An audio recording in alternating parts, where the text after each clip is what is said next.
Sí, así es, muchísima información digital este fin de semana que ocurrió en internet y precisamente por eso iniciamos Es Viral, iniciamos nuestra sección con las noticias más importantes en materia tecnológica que ocurrieron este fin de semana. La primera de ellas está relacionada con TikTok y es que la aplicación será bloqueada el 17 de septiembre en Estados Unidos si China no acepta negociar con el gobierno norteamericano.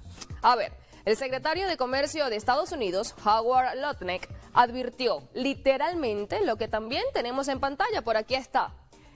Abro comillas, TikTok se irá a negro en el país si para el 17 de septiembre no se alcanza un acuerdo con las autoridades chinas para crear una nueva sociedad que se encargue de operar la aplicación en el territorio. Cierro comillas. Palabras más, palabras menos. El gobierno de Donald Trump exige que la entidad que controle TikTok en su territorio esté desligada completamente de la matriz china ByteDance.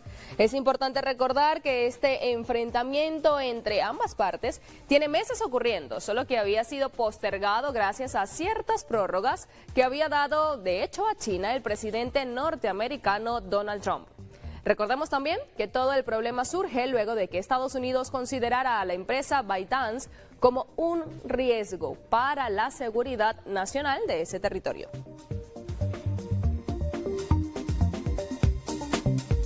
Bueno, y otras de las noticias destacadas de este fin de semana involucra a la aplicación de mensajería instantánea líder del mundo.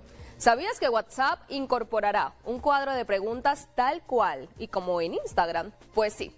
Esta nueva herramienta o esta nueva función vendrá disponible en la próxima actualización y lo que busca es ofrecer al usuario una experiencia mucho más completa y cercana.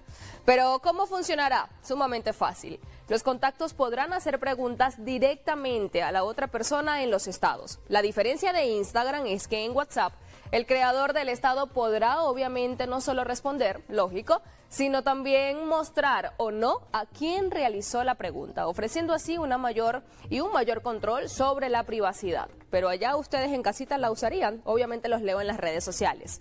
A ver, nosotros cambiamos de tema. ¿Firmar o no firmar el nuevo Código de Buenas Prácticas de la Unión Europea sobre la inteligencia artificial? Esta es la pregunta que se hacen actualmente todos los gigantes de Internet. Por un lado, los propietarios de ChatGPT y Microsoft ya han anunciado su intención de firmarlo. Meta, por el contrario, es el único que hasta la fecha ha anunciado que no lo firmará. Pero seguramente te preguntarás, ¿qué dicta este código viralísima? Básicamente el código pretende dar cumplimiento a la transparencia y derechos de autor y a la seguridad de protección del usuario de la Unión Europea. Esto con el objetivo de presionar a las empresas a cumplir la ley de inteligencia artificial. Es decir, en pocas palabras, al firmar el código, las empresas se comprometen a no desarrollar modelos de inteligencia artificial con datos robados.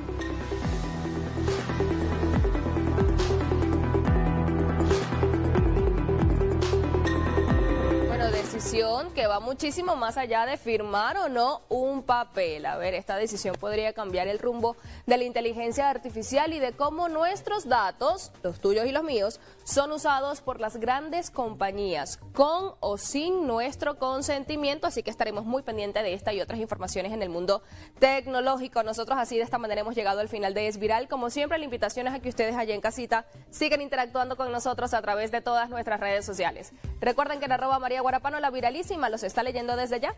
Buenos días, Venezuela, feliz inicio de semana.